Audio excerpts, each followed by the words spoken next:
Welcome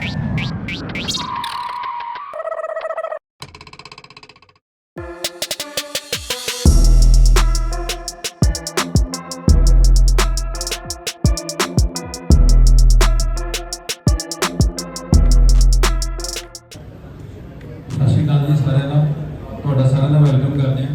सब तो पहले तो माफ़ी मंग रहा जी कि लेट हो गया थोड़ा जहा, क्योंकि राजपुरे पुल के उत्ते थोड़ा ट्रैफिक लग्या सीगा ते आप रिक्वेस्ट करके उत्थे उत्तर के पुलिस वाले थोड़ा जिन्ना कि ट्रैफिक सीगा जिन्ना को करवा सकते सी करवा के तां निकल के इत्थे तक पहुंचे। सो इसलिए माफ़ी तुहाडे सारिआं नूं। हाँ जी। Okay, so as we know, we are launching the trailer of the film today. So मैं request करना चाहूँगी कि lights please off कर दीजिए जाने से पहला मीडिया को ट्रेलर दिखा दिया जाए। सारी लाइट्स ऑफ कर दीजिए जान please. Okay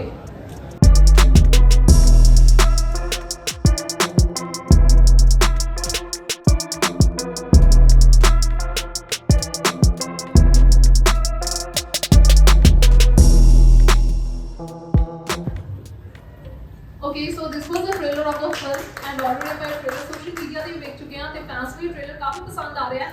and talking about the film Dakuan Da Munda एक बहुत बड़ी हिट फिल्म सी कि वो भी एक रियल लाइफ बेस्ड स्टोरी ਆਪਾਂ पोर्ट्रे ਕੀਤੀ ਸੀ। एंड डाकुआं दा मुंडा 2 लोग एक्सपेक्ट कर रहे थे कि शायद ਉਹਦਾ ਹੀ अगे एक्सटेंडेड पार्ट होगा, but this is totally a different story. हालांकि ये भी रियल लाइफ बेस्ड स्टोरी है।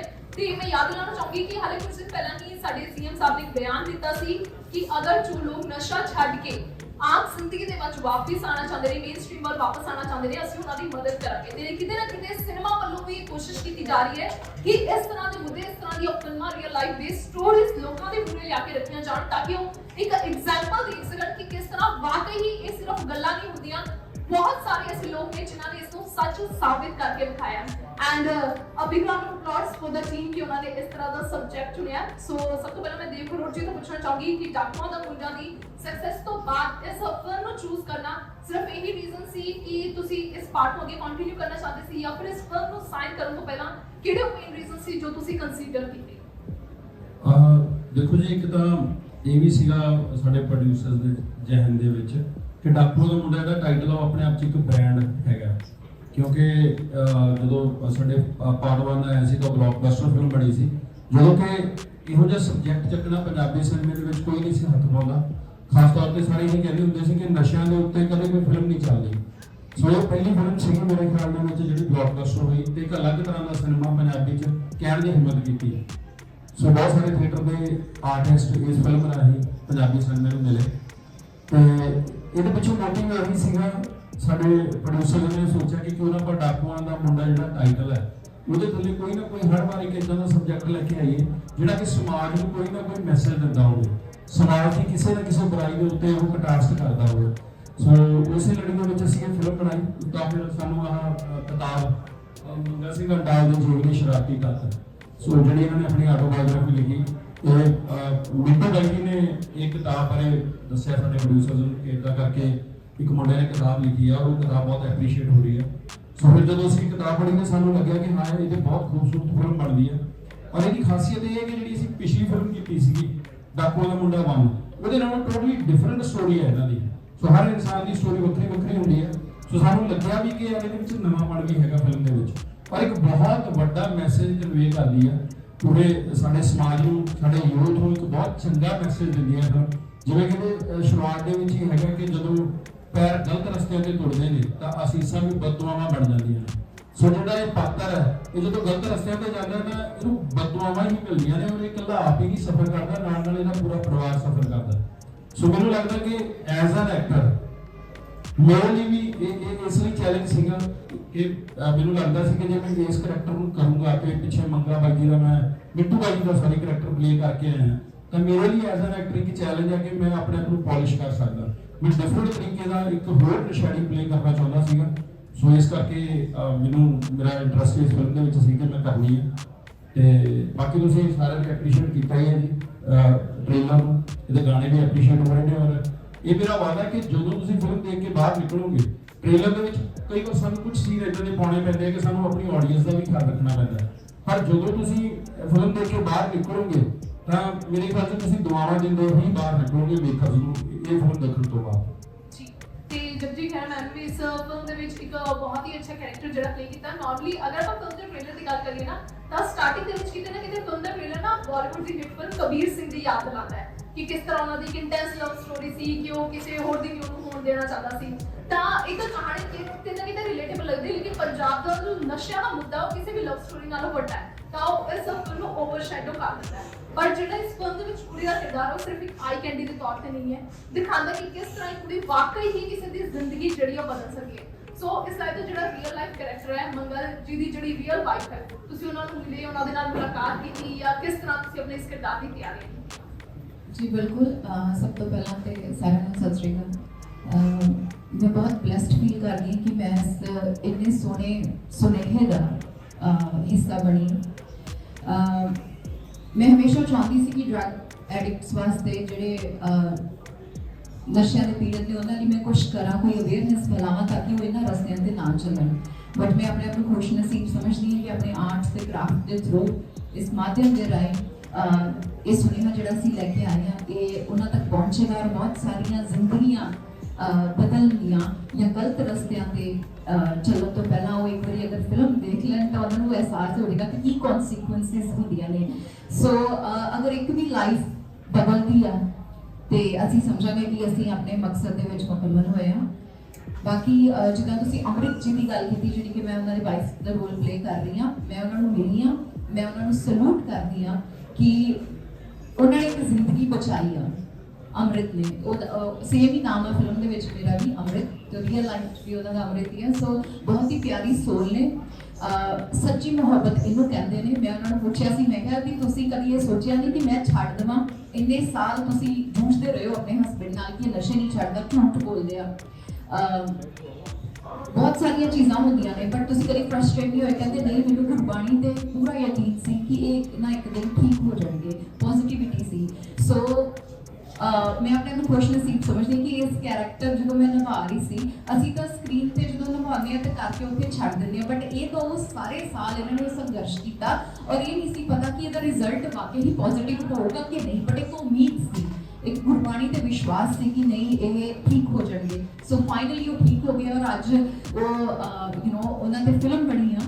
सो उम्मीद करती हैं कि जेडे भी ड्रग्स नूं लैके इस रस्ते ते चल रहे हैं प्लीज़ एक बारी, और सिर्फ वही नहीं जेडे आम इंसान भी आप जेडे ड्रग्स नाल रिलेटेड नहीं भी आ, आई थिंक अपना भी फर्ज बनता है कि आप अपने समाज के की चल रहा है प्रति अपने भी बहुत सारे फर्ज ने, ताकि जो अपना भाईचारा जी सोसाइटी आप रहने उन्होंने मदद की जाए। तो ये फिल्म जी बहुत सोहनी अवेयरनेस फैलाती है कि आप की हेल्प कर सकते हैं जिन्होंने ड्रग एडिक्शन आ या अपनी सोसाइटी को साफ रखने लिए अपने की फर्ज मानते हैं। तो बहुत सोहना सुनिया इस फिल्म से देखने को मिलेगा, तो उम्मीद करती हूँ कि अपनी रिस्पॉन्सिबिलिटीज़ से आप खड़े उतरांगे एज अ सिटीजन कि फैलो जरा अपना हैगा ह्यूमन बीइंग इंसानियत के नाम से वो मदद कर सकते, क्योंकि बहुत ही अनमोला जीवन है, तेनों आप इतना ना गवाइए नशियां दे विच। Thank you. Okay, so film ਦੇ ਮੇਨ ਵਿਲਨ ਨਿਸ਼ਾਨ ਭੁੱਲਰ ਜੀ ਸਾਡੇ ਨਾਲ ਨੇ। ਫਿਲਮ ਦੇ ਅਸੀਂ ਸਕਰੀਨ ਤੇ ਤਾਂ ਦੇਖ ਹੀ ਰਹੇ ਹੋ ਕਿ ਬਹੁਤ ਸਾਰੀ ਟਿਊਸ਼ਨ ਹੋ ਰਹੀ ਹੈ ਤੇ ਇਸ ਟਾਈਮ ਤੁਸੀਂ ਇੰਨਾ ਹੀ ਇੰਟੈਂਸ ਸਪੇਸ ਬਣਾ ਕੇ ਬੈਠੇ ਹੋ ਕਿ ਲੱਗ ਰਿਹਾ ਕਿ ਵਾਕਈ ਮਤਲਬ ਜਿਹੜਾ ਸਾਡਾ ਡਾਕੂਆਂ ਦਾ ਮੁੰਡਾ ਉਹਨਾਂ ਦੇ ਨਾਲ ਕਾਫੀ ਲੜਾਈ ਹੁੜਾਈ ਹੋ ਕੇ ਹਟੀ ਹੈ। लेकिन गल करिए फिल्म दी जो आप स्क्रीन ते एक विलन दा किरदार निभाने हैं मैं तुम पहले करेक्ट पहले तो निकी दिया है नु सारे तुम थोड़ा करेक्ट कर दे कि मैं विलन नहीं हैगा ਅਸੀਂ ਇੱਕੋ ਹੀ ਟੀਮ ਹੈ ਸਾਡੀ ਫਿਲਮ ਦੇ ਵਿੱਚ ਤੇ ਆਪਣਾ ਸਵਾਲ ਸੀ ਆਪਣਾ ਸਵਾਲ जी कि विलन इन द सेंस कि अगर आप डाकूਆਂ ਦੇ ਮੁੰਡੇ ਨੂੰ ਐਜ਼ ਅ ਹੀਰੋ ਲੈ ਰਹੇ ਕਿ ਉਹ ਲਾਈਫ ਦੇ ਵਿੱਚ ਕਿਤੇ ਨਾ ਕਿਤੇ ਸੁਧਰਨ ਦੀ ਕੋਸ਼ਿਸ਼ ਅਗਰ ਕਰਦੇ ਨੇ ਤਾਂ ਕੋਈ ਨਾ ਕੋਈ ਲੱਤ ਤਾਂ ਖਿੱਚਦਾ ਹੀ ਹੈ ਤੇ ਆਪਾਂ ਉਹਨੂੰ ਥੋੜਾ ਗ੍ਰੇ ਸ਼ੇਡ ਕਿਰਦਾਰ ਜਿਹੜਾ ਕਹਿੰਦੇ ਨੇ, ਹਾਲਾਂਕਿ ਗ੍ਰੇ ਸ਼ੇਡ ਉਹ ਵੀ ਨਿਭਾ ਰਹੇ ਨੇ ਫਿਲਮ ਦੇ ਵਿੱਚ। ਸੋ ਗੱਲ ਕਰੀਏ ਤੁਹਾਡੇ ਕਿਰਦਾਰ ਦੀ ਤਾਂ ਇੱਕ ਪਤਾ ਹੁੰਦਾ ਹੈ ਕਿ ਹੀਰੋ ਦੀ ਇਮੇਜ ਹਰ ਕੋਈ ਲੈ ਕੇ ਚੱਲਦਾ ਹੈ ਕਿ ਦੇਵ ਕਰੋੜ ਇਸ ਫਿਲਮ ਦਾ ਹੀਰੋ ਹੈ, ਦੈਨ ਹੀਰੋ ਦੇ ਆਪੋਜ਼ਿਟ ਜਿਹੜਾ ਹੁੰਦਾ ਉਹਨੂੰ ਆਪਾਂ ਵਿਲਨ ਕੰਸੀਡਰ ਕਰਦੇ ਹਾਂ ਤੇ ਫੈਨਸ ਵੀ ਉਸ ਤਰ੍ਹਾਂ ਹੀ ਉਸ ਕੈਰੈਕਟਰ ਦੇ ਨਾਲ ਰਿਲੇਟ ਕਰਦੇ ਨੇ। ਲੇਕਿਨ ਬਹੁਤ ਸਾਰੇ ਐਸੇ ਕੈਰੈਕਟਰ ਨੇ ਜੋ ਹੀਰੋ ਦੇ ਐਂਟੀ ਹੁੰਦੇ ਨੇ ਤਾਂ ਲੋਕ ਜ਼ਿਆਦਾ ਪਸੰਦ ਕਰਦੇ ਨੇ ਕਿਉਂਕਿ ਉਹਨਾਂ ਕੈਰੈਕਟਰ ਸੇ ਇਸ ਤਰ੍ਹਾਂ ਦਾ ਕੰਮ ਕੀਤਾ ਜਾਂਦਾ ਤੇ ਲੋਕਾਂ ਨੂੰ ਐਕਟਿੰਗ ਜਿਹੜੀ ਉਹ ਇੰਟੈਂਸਿਟੀ ਜਿਹੜੀ ਉਹ ਪਸੰਦ ਆਉਂਦੀ ਹੈ। ਸੋ ਤੁਸੀਂ ਆਪਣੇ ਕਿਰਦਾਰ ਦੀ ਤਿਆਰੀ ਕਿਸ ਤਰ੍ਹਾਂ ਕੀਤੀ ਹੈ? ਨਹੀਂ ਐਕਚੁਅਲੀ ਇੱਕ ਤਾਂ ਜਿਹੜਾ ਮੇਰਾ ਕਿਰਦਾਰ ਆ ਉਹ ਵਿਲਨ ਦਾ ਨਹੀਂ ਹੈ, ਵਿਲਨ ਸਾਡੀ ਫਿਲਮ ਦਾ ਕੋਈ ਹੋਰ ਵਿਲਨ ਨੇ ਤੇ मैं बेसिकली ਜਿਹੜਾ ਮੇਰਾ ਜਿਹੜਾ ਕਿਰਦਾਰ ਹੈ ਮੈਂ ਉਹਦੇ ਬਾਰੇ ਨਹੀਂ ਦੱਸਣਾ ਚਾਹੁੰਦਾ ਕਿ ਇੱਕ ਸਰਪ੍ਰਾਈਜ਼ ਪੈਕੇਜ ਹੈ ਮੇਰੇ ਹਿਸਾਬ ਨਾਲ, ਪਰ ਮੈਂ ਫਿਲਮ ਬਾਰੇ ਗੱਲ ਕਰਨਾ ਚਾਹੁੰਦਾ ਕਿਉਂਕਿ ਮਿੰਟੂ ਵੀਰ ਬੈਠੇ ਨੇ, ਜਿਹੜੀ ਪਹਿਲਾ ਪਾਰਟ ਹੈ ਡਾਕੂਆਂ ਦਾ ਮੁੰਡਾ, ਉਹਨੇ ਸਾਡੇ ਸਿਨੇਮੇ ਨੂੰ ਇੱਕ ਨਵਾਂ ਲੈਵਲ ਦਿੱਤਾ ਸੀਗਾ, ਕਿਉਂਕਿ ਕੁਝ ਸਬਜੈਕਟ ਕੁਝ ਗੱਲਾਂ ਇਹੋ ਜਿਹੀਆਂ ਹੁੰਦੀਆਂ ਜਿਨ੍ਹਾਂ ਨੂੰ ਕਹਿਣ ਵਾਸਤੇ ਹਿੰਮਤ ਕਰਨੀ ਪੈਂਦੀ ਹੈ।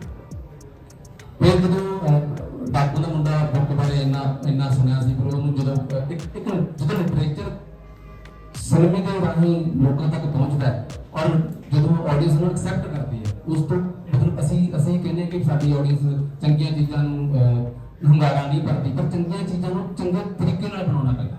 ਤੇ ਉਹਦੇ ਲਈ ਜਦੋਂ ਪੈਸਾ ਸਭ ਤੋਂ ਇੰਪੋਰਟੈਂਟ ਚੀਜ਼ ਹੈ, ਤੇ ਪੈਸਾ ਜਦੋਂ ਪ੍ਰੋਡਿਊਸਰ ਹਿੰਮਤ ਕਰਦੇ ਆ ਵੀ ਹਾਂ ਵੀ ਚਲੋ ਦੇਖੀ ਜਾਓਗੇ ਆਪਾਂ ਇਸ ਚੀਜ਼ ਤੇ ਆਪਾਂ ਪੈਸਾ ਲਾਉਣੇ, ਤਾਂ ਉਹਦੇ ਲਈ ਮੈਂ ਡ੍ਰੀਮ ਗਰਲ ਟੀਮ ਸਾਰੀ ਟੀਮ ਨੂੰ ਵਧਾਈ ਦਿੰਦਾ ਕਿ ਉਹਨਾਂ ਨੇ ਪਹਿਲਾ ਜਿਹੜਾ ਸਟੈਪ ਲਿਆ ਸੀਗਾ ਉਹ ਕਾਮਯਾਬ ਹੋਵੇ।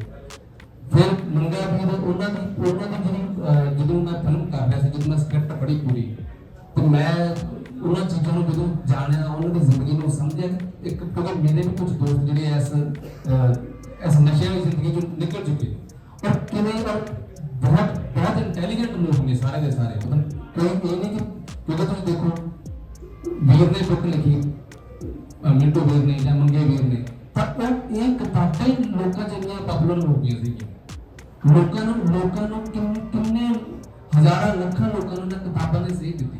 ਤਾਂ ਉਹ ਜਦੋਂ ਇਹ ਪਰਦੇ ਤੇ ਚੀਜ਼ਾਂ ਜਦੋਂ ਆਉਂਦੀਆਂ ਪਰਦੇ ਤੇ, ਕਿਉਂਕਿ ਸਿਨੇਮਾ ਸਾਡਾ ਗੱਲ ਕਹਿਣ ਦਾ ਸਾਡਾ ਮਾਧਿਅਮ, ਅਸੀਂ ਸਿਨੇਮੇ ਦੇ ਥਰੂ ਚਲੋ ਮਨੋਰੰਜਨ ਸਾਡੀ ਜ਼ਿੰਦਗੀ ਦਾ ਹਿੱਸਾ ਹੈ, ਹੱਸਣਾ ਖੇਡਣਾ ਰੋਣਾ ਧੋਣਾ ਸਭ ਸਾਡੀ ਜ਼ਿੰਦਗੀ ਦਾ ਹਿੱਸਾ ਹੈ, ਬਟ ਮਨੋਰੰਜਨ ਦੇ ਥਰੂ ਅਸੀਂ ਆਪਣਾ ਸੁਨੇਹਾ ਸਮਾਜ ਸਾਡਾ ਹੈ, ਅਸੀਂ ਸਮਾਜ ਦਾ ਹਿੱਸਾ ਹਾਂ, ਸਾਡੇ ਤੋਂ ਹੀ ਸਮਾਜ ਬਣਦਾ ਹੈ, ਤਾਂ ਸਾਡੇ ਸਮਾਜ ਪ੍ਰਤੀ ਕੁਝ ਫਰਜ਼ ਬਣਦੇ ਆ। ਤਾਂ ਮੈਨੂੰ ਬਹੁਤ ਖੁਸ਼ੀ ਹੋਈ ਇਸ ਸਬਜੈਕਟ ਦੇ ਨਾਲ, ਇਸ ਪ੍ਰੋਜੈਕਟ ਦੇ ਨਾਲ ਜੁੜ ਕੇ, ਔਰ ਮੈਂ ਉਮੀਦ ਕਰਦਾ ਹਾਂ ਕਿਉਂਕਿ ਜਦੋਂ ਵਾਕਈ ਜਿਵੇਂ ਦੇਵੀਰ ਨੇ ਕਿਹਾ ਕਿ ਤੁਸੀਂ ਸਿਨੇਮੇ ਤੋਂ ਬਾਹਰ ਨਿਕਲੋਗੇ ਫਿਲਮ ਦੇਖ ਕੇ ਤੁਹਾਨੂੰ ਖੁਸ਼ੀ ਮਹਿਸੂਸ ਹੋਊਗੀ, ਔਰ ਜਦੋਂ ਕੋਈ ਬਾਲੀਵੁੱਡ ਜਾਂ ਹੋਰ ਕੋਈ ਵੀ ਲੈਂਗੁਏਜ ਦੀ ਜਦੋਂ ਫਿਲਮ ਦੀ ਆਪਾਂ ਗੱਲ ਕਰਦੇ ਹਾਂ ਤਾਂ ਮੈਨੂੰ ਲੱਗਦਾ ਕਿ ਸਾਡਾ ਸਿਨੇਮਾ ਵੀ ਆਪਣਾ ਮਿਆਰ ਉੱਪਰ ਨੂੰ ਲੈ ਕੇ ਜਾ ਰਿਹਾ ਹੈ। ਇਹ ਫਿਲਮਾਂ ਵਿੱਚ ਬਹੁਤ ਵੱਡਾ ਯੋਗਦਾਨ ਰੱਖਦੀ ਹੈ। ਥੈਂਕ ਯੂ ਸੋ ਮਚ ਜੀ।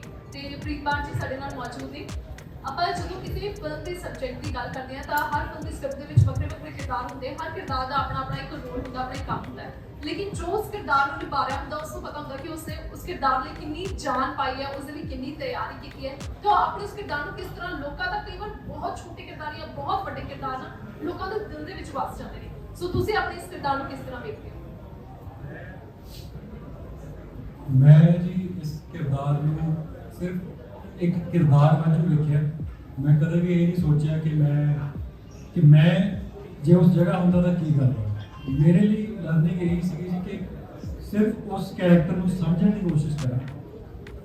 ਮੈਂ ਜਿਸ ਦਿਨ ਆਪਾਂ ਫਿਲਮ ਸ਼ੁਰੂ ਹੋਇਆ ਸੀ, ਪਹਿਲਾ ਦਿਨ ਸੀਗਾ ਸ਼ੂਟ ਦਾ, ਮੈਂ ਉਸ ਦਿਨ ਵੀ ਇਹ ਗੱਲ ਗਿਆ ਸੀਗਾ ਕਿ ਦਿਸ ਇਜ਼ ਦੇਅਰ ਬਾਈਜ਼ ਫਿਲਮ, ਇਹਨਾਂ ਦੀ ਫਿਲਮ ਹੈ ਤੇ ਇਹਨਾਂ ਦੀ ਫਿਲਮ ਹੈ, ਇਹ ਇਹਨਾਂ ਦੀ ਸਟੋਰੀ ਹੈ। ਆਪਾਂ ਸਾਰੇ ਜਿੰਨੇ ਵੀ ਇੱਥੇ ਬੈਠੇ ਆ, ਤੁਸੀਂ ਵੀ ਕਿਤੇ ਨਾ ਕਿਤੇ ਹਰ ਲੈਵਲ ਤੇ ਆਪਾਂ ਸਾਰੇ ਸਟੋਰੀ ਟੈਲਰਸ ਆ ਸਾਰੇ। ਇਹ ਕਹਾਣੀ ਆਪਾਂ ਸੁਣਾਣੀ ਹੈ, ਕਹਾਣੀ ਦੇ ਜ਼ਰੀਏ ਆਪਾਂ ਜੇ ਸਮਾਜ ਵਿੱਚ ਕੁਝ ਚੰਗਾ ਦੇ ਸਕਦੇ ਹਾਂ ਤਾਂ ਉਹ ਸਾਡੀ ਪ੍ਰਾਪਤੀ। ਉਸ ਦਿਨ ਵੀ ਮੈਂ ਇਹ ਗੱਲ ਕਹੀ ਸੀ ਕਿ ਦੇਵ ਬਾਈ ਦੀ ਫਿਲਮ ਹੈ, ਉਹਨਾਂ ਦਾ ਕਿਰਦਾਰ ਜਿਹੜਾ ਹੈ ਉਹਨੂੰ ਆਪਾਂ ਮੱਦੇ ਨਜ਼ਰ ਰੱਖਦੇ ਹੋਏ ਜਿੰਨੇ ਅਸੀਂ ਬਾਕੀ ਨਾਲ ਹੈਗੇ ਆ, ਸਾਡਾ ਫਰਜ਼ ਬਣਦਾ ਕਿ ਜਿਹੜਾ ਜੁਮਲਾ ਚੱਕਿਆ ਸਾਰਿਆਂ ਨੇ ਕਿ ਸਮਾਜ ਨੂੰ ਕੋਈ ਚੰਗੀ ਚੀਜ਼ ਲੈ ਕੇ ਆਵੇ ਤਾਂ ਆਪਣਾ ਕਿਰਦਾਰ ਪਲੇ ਕੀਤਾ। ਸੋ ਮੇਰੀ ਤਿਆਰੀ ਬੇਸਿਕਲੀ ਇਹ ਸੀਗੀ ਕਿ ਉਹ ਕਰੈਕਟਰ ਨੂੰ ਸਮਝਣਾ, ਉਹਨਾਂ ਦੀ ਜੀਵਨੀ ਕਿੱਦਾਂ ਦੀ ਸੀਗੀ, ਕਿਉਂਕਿ ਇਹਨਾਂ ਦੇ ਗਰੁੱਪ 'ਚ ਥੋੜ੍ਹਾ ਜਿਹਾ ਉਹ ਸੀਗਾ ਜਿਵੇਂ ਟ੍ਰੇਲਰ 'ਚ ਪਤਾ ਲੱਗਦਾ ਥੋੜ੍ਹਾ ਵਕਤ ਸੀਗਾ ਜਿਹਦਾ ਥੋੜ੍ਹਾ ਜਿਹਾ ਉਸ ਪਾਸੋਂ ਸੋਚ ਨੂੰ ਰੋਕ ਲਿਆ ਸੀ ਆਪਣੇ ਆਪ ਨੂੰ ਸਾਡੇ ਕੋਲ। ਤੇ ਇਸ ਕਰਕੇ ਉਹਦੀ ਤਿਆਰੀ ਮੇਰੇ ਲਈ ਥੋੜ੍ਹੀ, ਕਿਉਂਕਿ ਮੇਰਾ ਵੈਸੇ ਵੀ ਸੁਭਾਅ ਥੋੜ੍ਹਾ ਇੱਦਾਂ ਦਾ ਹੀ, ਮੈਂ ਘੱਟ ਬੋਲਦਾ ਤੇ ਗੁੱਸਾ ਜਾਂ ਥੋੜ੍ਹਾ ਜਿਹਾ ਮੈਂ ਕੋਸ਼ਿਸ਼ ਕੀਤੀ ਕਿ ਉਹ ਚੀਜ਼ ਨੂੰ ਕਿਤੇ ਨਾ ਕਿਤੇ ਮਾੜੀ ਜਿਹੀ ਇਨੋਸੈਂਸ ਉਸ ਬੰਦੇ 'ਚ ਦੇ ਕੇ ਜਾਵੇ ਤਾਂ ਮੈਨੂੰ ਲੱਗਦਾ ਸੀ ਕਿ ਮੇਰਾ ਕੰਮ ਪੂਰਾ ਹੋ ਗਿਆ ਉਸ ਚੀਜ਼। ਬਾਕੀ ਇਸ ਫਿਲਮ ਦੀ ਜੇ ਆਪਾਂ ਗੱਲ ਕਰੀਏ ਓਵਰਆਲ, ਡਾਕੂਆਂ ਦਾ ਮੁੰਡਾ ਵਾਜ ਬਿਗ ਬ੍ਰਾਂਡ ਸੀ, ਬਹੁਤ ਵਧੀਆ ਇੱਕ ਵੱਡੀ ਹਿੱਟ ਸੀਗੀ ਸਾਰੀ ਇੰਡਸਟਰੀ ਲਈ। ਅਸੀਂ ਸਾਰੇ ਜਦੋਂ ਇੱਕ ਇੰਡਸਟਰੀ ਦਾ ਪਾਰਟ ਆ, ਤੁਸੀਂ ਸਾਰੇ ਵਿੱਚ ਤਾਂ ਸਾਨੂੰ ਸਾਰਿਆਂ ਨੂੰ ਬਹੁਤ ਖੁਸ਼ੀ ਹੁੰਦੀ ਹੈ ਕਿ ਜਦ ਇੱਕ ਕੋਈ ਪ੍ਰੋਜੈਕਟ ਇਸ ਲੈਵਲ ਤੱਕ ਪਹੁੰਚਦਾ ਕਿ ਉਹਦੇ ਸੀਕੁਅਲ ਬਣਦੇ ਨੇ ਤਾਂ ਸਾਰਿਆਂ ਨੂੰ ਖੁਸ਼ੀ ਵੀ ਹੁੰਦੀ ਹੈ ਤੇ ਜੀ ਵੀ ਕਰਦਾ ਕਿ ਉਹਦੇ ਨਾਲ ਜੋੜ। ਸੋ ਮੇਰੇ ਇੱਕ ਦਿਲ ਦੀ ਖੁਆਇਸ਼ ਵੀ ਸੀ ਇਸ ਟੀਮ ਨਾਲ ਜੋੜਨਾ। ਤੇ ਜੇ ਆਪਾਂ ਇੱਕ ਸਮਾਜਿਕ ਤੌਰ ਤੇ ਗੱਲ ਕਰੀਏ ਤੇ ਫਿਲਮਾਂ ਦਾ ਫਾਇਦਾ ਕੀ ਹੈ, ਇਹਨਾਂ ਫਿਲਮਾਂ ਦਾ ਫਾਇਦਾ ਐਂਟਰਟੇਨਮੈਂਟ ਤੋਂ ਵੱਧ ਕੇ ਹੈ, ਕਿਉਂਕਿ ਇਸ ਦਾ ਲੌਂਗ ਰਨ ਜਦੋਂ ਅਸੀਂ ਸਾਰੇ ਬੁੱਢੇ ਹੋਵਾਂਗੇ ਅਸੀਂ ਕਦੇ ਨਾ ਕਦੇ ਸੋਚਾਂਗੇ ਕਿ ਅਸੀਂ ਕੀ ਕੰਟਰੀਬਿਊਟ ਕੀਤਾ। ਆ ਸਾਡਾ ਇੱਕ ਜ਼ਰੀਆ ਜੀ ਕੰਟਰੀਬਿਊਟ ਕਰਨ ਦਾ। ਨਸ਼ੇ ਦੀ ਗੱਲ ਸਾਰੇ ਕਰਦੇ ਆ ਜੀ, ਸੱਚ ਹੈ ਪੰਜਾਬ ਦਾ ਜਿਹੜਾ ਆਪਾਂ ਸਾਰਿਆਂ ਨੂੰ ਮੰਨਣਾ ਪੈਣਾ। ਜਦੋਂ ਆਪਾਂ ਉਹਨੂੰ ਮੰਨਾਂਗੇ ਤਾਂ ਹੀ ਕੋਈ ਬਦਲਾਅ ਲਿਆ ਸਕਦਾ। ਬਾਕੀ ਪੰਜਾਬ ਦਾ ਜਜ਼ਬਾ, ਬਾਈ ਦਾ ਫੇਵਰੇਟ ਇੱਕ ਡਾਇਲੋਗ ਹੈ ਜਿਹੜਾ ਮੈਨੂੰ ਫੇਵਰੇਟ ਲੱਗਿਆ ਇਸ ਫਿਲਮ ਚੋਂ, ਉਹ ਕਹਿੰਦਾ ਵੀ ਤੋੜ ਇੰਨੀ ਵੀ ਨਹੀਂ ਲੱਗੀ ਕਿ ਤੋੜ ਨਾ ਸਕੇ। ਸੋ ਇਹ ਸਾਡੀ ਫਿਲਮ ਨੂੰ ਸਮਾਪਤ ਕਰਦਾ ਹੈ, ਇਹ ਬਾਈ ਦੀ ਕਹਾਣੀ ਨੂੰ ਸਮਾਪਤ ਕਰਦਾ ਹੈ ਕਿ ਨਸ਼ਾ ਠੀਕ ਹੈ ਇੱਕ ਪੀਕ ਤੇ ਪਹੁੰਚਿਆ, ਪਰ ਸਾਡੇ 'ਚ ਇੱਕ ਜਜ਼ਬਾ ਹੈਗਾ ਪੰਜਾਬੀਆਂ 'ਚ ਕਿ ਆਪਾਂ ਉਹਨੂੰ ਮੋੜ ਲਈਏ। ਸੋ ਸਾਡੀ ਇੱਕ ਮਾੜੀ ਜਿਹੀ ਕੰਟਰੀਬਿਊਸ਼ਨ ਹੈ, ਮਾੜੀ ਜਿਹੀ ਕੋਸ਼ਿਸ਼ ਹੈ ਤੇ ਫਿਲਮ ਮੈਨੂੰ ਉਮੀਦ ਹੈ, ਮੈਨੂੰ ਪੱਕਾ ਪਤਾ ਜੀ ਲੋਕਾਂ ਨੂੰ ਬਹੁਤ ਪਸੰਦ ਆਣੀ ਹੈ। So that's all, thank you so much. ਤੁਸੀਂ ਸਾਰੇ ਆਏ, ਸਾਡਾ ਟਾਈਮ ਸੁਣਿਓ, thank you so much. Balwinder bullet ਜੀ ਸਾਡੇ ਨਾਲ ਮੌਜੂਦ ਨੇ, ਬਹੁਤ ਬਹੁਤ ਸਵਾਗਤ ਹੈ ਸਰ ਤੁਹਾਡਾ। ਅਗਰ ਆਪਾਂ ਗੱਲ ਕਰੀਏ ਨਾ ਪੰਜਾਬੀ ਫਿਲਮ ਇੰਡਸਟਰੀ ਦੇ ਵਰਸਟਾਈਲ ਐਕਟਰਸ ਦੀ, ਤਾਂ ਮੈਨੂੰ ਲੱਗਾ ਗੱਲ ਪੂਰੀ ਹੁੰਦੀ ਅਗਰ ਤੁਹਾਡਾ ਨਾਮ ਵਿੱਚ ਨਾ ਲਈਏ ਤਾਂ ਜਿਹੜਾ ਵੀ ਕਿਰਦਾਰ ਤੁਸੀਂ ਨਿਭਾਉਂਦੇ ਹੋ, ਭਾਵੇਂ ਕੋਈ ਫਨੀ ਕਿਰਦਾਰ ਹੋਵੇ, ਭਾਵੇਂ ਕੋਈ ਇੰਟੈਂਸ ਕਿਰਦਾਰ ਹੋਵੇ, ਮਤਲਬ ਕਦੇ ਵੀ ਆਡੀਅנס ਨੂੰ ਹੁੰਦਾ ਕਿ ਯਾਰ ਨਹੀਂ ਇਹ ਹੋਰ ਬੈਟਰ ਹੋ ਸਕਦਾ ਸੀ। It's always like it's perfect ਕਿ ਕਿਰਦਾਰ ਤੁਹਾਡੇ ਲਈ ਹੀ ਬਣਿਆ ਹੈ। ਲੇਕਿਨ ਜਦੋਂ ਤੁਸੀਂ ਕੋਈ ਕਿਰਦਾਰ ਨਿਭਾਉਂਦੇ ਹੋ ਤਾਂ ਉਹ ਕਿਰਦਾਰ ਤੁਹਾਨੂੰ ਜ਼ਿੰਦਗੀ ਦੇ ਵਿੱਚ ਕੀ ਸਿਖਾ ਕੇ ਜਾਂਦਾ ਤੇ ਇਸ ਤੋਂ ਤੁਸੀਂ ਕੀ ਸਿੱਖਿਆ? ਪਹਿਲਾਂ ਤਾਂ ਬਾਈ ਮਿੰਟੂ ਦੀ ਕਿਤਾਬ ਪਈ ਹੁੰਦੀ ਸੀ, ਤੁਸੀਂ ਕਿਸੇ ਕੋਲੇ ਪਈ ਹੋਣੀ ਹੈ ਕਿ ਇਹਦੇ ਡਾਕੂ ਦਾ ਮੁੰਡਾ ਕੌਣ ਹੈ ਯਾਰ ਇਹ, ਜਿਹਦੇ ਕੋਲ ਦੇਖਿਆ ਹਰੇਕ ਕੋਲ ਕਿਤਾਬੇ। ਮੈਂ ਲਿਟਰੇਚਰ ਨਾਲ ਜ਼ਿਆਦਾ ਜੁੜਿਆ ਹੋਇਆ ਸੀ, ਜੋ ਲਿਟਰੇਚਰ ਵਾਲੇ ਬੰਦੇ ਨੂੰ ਨਾ ਜਦੋਂ ਕਹਿੰਦੇ ਨਾ ਡਾਕੂ ਦਾ ਮੁੰਡਾ, ਇਹ ਕੈਸਾ ਟਾਈਟਲ ਹੋਇਆ ਵੀ ਇਹ ਕਿਤਾਬ ਨਹੀਂ ਹੋ ਸਕਦੀ ਵਧੀਆ, ਇਹ ਜਿਹਾ ਕਿਹੜਾ ਟਾਈਟਲ ਹੋਇਆ। तो ਜਦੋਂ ਮੇਰੇ ਹੋਸਟਲ ਸੀ ਮੁੰਡਾ ਨੇ ਪੜਿਆ, ਕਹਿੰਦਾ ਬਾਈ ਐਂ ਕਰਕੇ ਇੱਕ ਬੰਦਾ ਸੀ ਉਹ ਸੱਚੀ ਮੁੱਚੀ ਨਸ਼ਾ ਕਰਦਾ ਸੀ ਤੇ ਉਹਨੇ ਨਸ਼ਾ ਛੱਡਿਆ ਤੇ ਮੈਂ ਜਿਉਂਦਾ ਹੋ ਗਿਆ। ਹਾਂ ਬਾਈ ਉਹ ਉਸ ਵਕਤ ਤੇ ਫਿਲਮ ਬਣੀ, ਫਿਲਮ ਉਹ ਮੇਰੇ ਨਾਲ ਇਹਦੀ ਜੁੜੀ ਹੋਈ ਸੀ, ਮੇਰੇ ਦਿਮਾਗ 'ਚ ਸੀ ਗੱਲ ਵੀ ਅੱਛਾ ਇਹ ਫਿਲਮ ਬਣ ਗਈ। ਫਿਲਮ ਬਹੁਤ ਵਧੀਆ ਰਹੀ ਤੇ ਉਸ ਸਮੇਂ 'ਚ ਮੈਂ ਨਾਲ ਸਿਨੇਮੇ 'ਚ ਥੋੜਾ ਕੰਮ ਕਰਨਾ ਸ਼ੁਰੂ ਕਰ ਲਿਆ ਸੀ।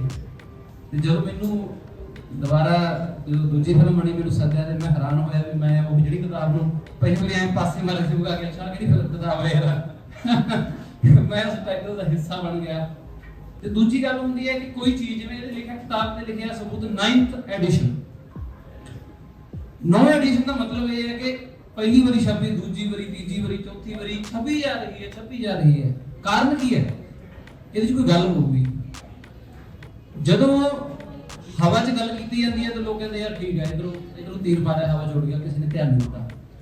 ਜਦੋਂ ਗੱਲ ਕਿਸੇ ਹਕੀਕਤ 'ਚੋਂ ਕੀਤੀ ਜਾਂਦੀ ਹੈ, ਜਿਹਦਾ ਕੋਈ ਰੈਫਰੈਂਸ ਹੁੰਦਾ ਸਾਡੀ ਸੋਸਾਇਟੀ ਦੇ ਵਿੱਚ, ਖਾਸ ਕਰਕੇ ਬਾਈ ਮੰਗਾ ਸਾਡੇ ਨਾਲ ਬੈਠਾ ਤੇ ਮੈਨੂੰ ਵੀ ਹੈਰਾਨੀ ਹੋਈ, ਬਾਈ ਨੇ ਜਦੋਂ ਬੈਠ ਕੇ ਗੱਲ ਦੱਸੀ ਵੀ ਇਦਾਂ ਹੋਇਆ ਮੈਂ, ਤੇ ਸਾਨੂੰ ਇਹ ਲੱਗਦਾ ਹੁੰਦਾ ਵੀ ਕੋਈ ਬੰਦਾ ਕਿਸੇ ਗਲਤ ਪਾਸੇ ਵੱਲ ਚਲਾ ਗਿਆ, ਉਹਨੇ ਮਰਨਾ, ਉਹਦਾ ਤੈਅ ਹੈ ਵੀ ਇਹ ਨਹੀਂ ਮੁੜਦਾ। ਨਾ ਬਣਿਆ ਹੋਇਆ ਸੋਸਾਇਟੀ 'ਚ ਮਾੜਾ ਜਿਹਾ ਵੀ ਬੰਦਾ ਗਲਤ ਪਾਸੇ ਖਿਸ ਗਿਆ, ਇਹ ਤਾਂ ਗਿਆ ਬਾਈ ਇਹ ਨਹੀਂ ਮੁੜਦਾ। ਪਰ ਜਿਹੜੇ ਬੰਦੇ ਉਹਦੇ ਵਿੱਚੋਂ ਗਏ, ਉਸ ਦਲਦਲ ਦੇ ਵਿੱਚ ਬੜੇ, ਫਿਰ ਨਿਕਲਣ ਦਾ ਉਹਨਾਂ ਦਾ ਸਟਰਗਲ, ਫਿਰ ਜਿਉਂਦੇ ਹੋ ਕੇ ਉਹਨਾਂ ਨੇ ਇੰਸਪੀਰੇਸ਼ਨਲ ਕੰਮ ਕੀਤੇ, ਉਹਨਾਂ ਨੇ ਦਿਖਾਇਆ ਵੀ ਭਾਈ ਤੁਸੀਂ ਵੀ ਬਚ ਸਕਦੇ ਹੋ। ਜਦੋਂ ਸਿਨੇਮਾ ਇਸ ਚੀਜ਼ਾਂ ਦੇ ਰੈਫਰੈਂਸ ਲੈਂਦਾ, ਸਮਝ ਲਓ ਉਹਦੇ 'ਚ ਅਮੀਰੀ ਆ ਰਹੀ ਹੈ, ਉਹਦੇ 'ਚ ਤਾਕਤ ਆ ਰਹੀ ਹੈ, ਉਹ ਕੋਈ ਵਧੀਆ ਗੱਲ ਕਰਨ ਦੇ ਕਾਬਿਲ ਹੋ ਗਿਆ। ਤੇ ਸਾਡੇ ਵਰਗੇ ਕਲਾਕਾਰਾਂ ਲਈ ਉਦੋਂ ਖੁਸ਼ੀ ਦੀ ਗੱਲ ਹੁੰਦੀ ਹੈ, ਅਸੀਂ ਇਹ ਜਿਹੇ ਸਿਨੇਮੇ ਦਾ ਹਿੱਸਾ ਬਣਦੇ ਹਾਂ, ਇਹ ਜਿਹੇ ਕਿਰਦਾਰ ਪੇਸ਼ ਕਰਦੇ ਹਾਂ।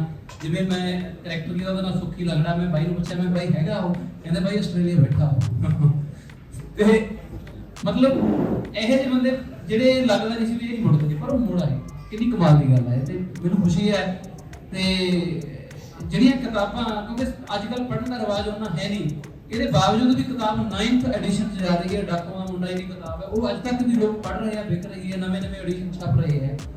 ਤਾਂ ਇਹ ਗੱਲ ਲੋਕਾਂ ਦੇ ਦਿਲ ਤੱਕ ਜਾਊਗੀ, ਕਬੂਲ ਕਰਨਗੇ ਔਰ ਇਹ ਤੋਂ ਇੰਸਪੀਰੇਸ਼ਨ ਲੈ ਕੇ ਬਹੁਤ ਸਾਰੇ ਲੋਕ ਚੇਂਜ ਹੋਣਗੇ ਮੈਨੂੰ ਲੱਗਦਾ। ਔਰ ਮੁਬਾਰਕ ਹੈ ਭਾਈ ਹੋਰਾਂ ਨੂੰ, ਸਾਰਿਆਂ ਨੂੰ ਕਿ ਵਧੀਆ ਸਿਨੇਮਾ ਜਿਹੜਾ ਆਪਣਾ ਪੈਰ ਜਮਾ ਰਿਹਾ ਹੈ ਜੀ। ਜਿਸ ਤਰ੍ਹਾਂ ਤੁਸੀਂ ਡਾਕੂਆਂ ਦਾ ਮੁੰਡਾ 1 ਫਿਲਮ ਦੀ ਗੱਲ ਕੀਤੀ ਹੈ, ਮਿੰਟੂ ਜੀ ਨੇ ਉਸ ਜਿਹੜੀ ਕਿਤਾਬ ਨੂੰ ਲਿਖਿਆ ਸੀ ਤੇ ਇਸ ਤੋਂ ਬਾਅਦ ਫਿਲਮ ਨੂੰ ਵੀ ਜਿਹੜਾ ਲੋਕਾਂ ਦੇ ਸਾਹਮਣੇ ਉਸ ਕਹਾਣੀ ਨੂੰ ਪੇਸ਼ ਕਰਨ ਦੀ ਹਿੰਮਤ ਰੱਖੀ ਸੀ। ਵੈਸੇ ਤਾਂ ਉਹਨਾਂ ਨੇ ਤੁਹਾਨੂੰ ਦੱਸਤਾ ਇੱਕ ਸਟੋਰੀ ਜਿਹੜੀ ਹੈ ਉਹ ਹਰ ਕਿਤਾਬ ਜਿੰਨੇ ਹੱਥਾਂ 'ਚ ਜਾਏਗੀ ਉਨੀ ਕਹਾਣੀਆਂ ਬਿਆਨ ਕਰੇਗੀ, ਹਰ ਕਿਸੇ ਦਾ ਕਹਾਣੀ ਬਿਆਨ ਕਰਨ ਦਾ ਆਪਣਾ ਤਰੀਕਾ ਹੁੰਦਾ ਹੈ। ਆਪਣੀ ਉਸ ਕਿਤਾਬ ਤੇ ਆਪਣੀ ਇਸ ਫਿਲਮ ਦੇ ਨਾਲ ਜੁੜਿਆ ਕੋਈ ਇੱਕ ਐਸਾ ਕੰਪਲੀਮੈਂਟ ਜੋ ਤੁਹਾਨੂੰ ਹਮੇਸ਼ਾ ਯਾਦ ਰਹੇਗਾ?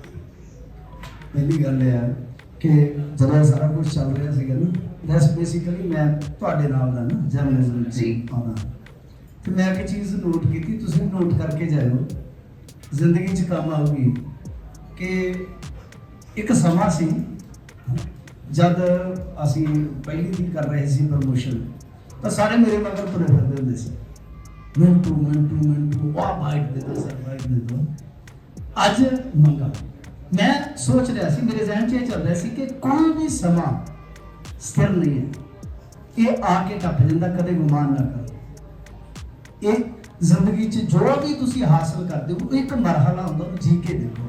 ਅੱਜ ਸਾਡਾ ਮੰਗਾ ਮੰਗੇ ਦੀ ਜਗ੍ਹਾ ਕੱਲ੍ਹ ਨੂੰ ਹੋ ਸਕਦਾ ਸਾਡਾ ਕੋਈ ਤੀਸਰਾ ਭਰਾ ਆ ਜਾਊਗਾ।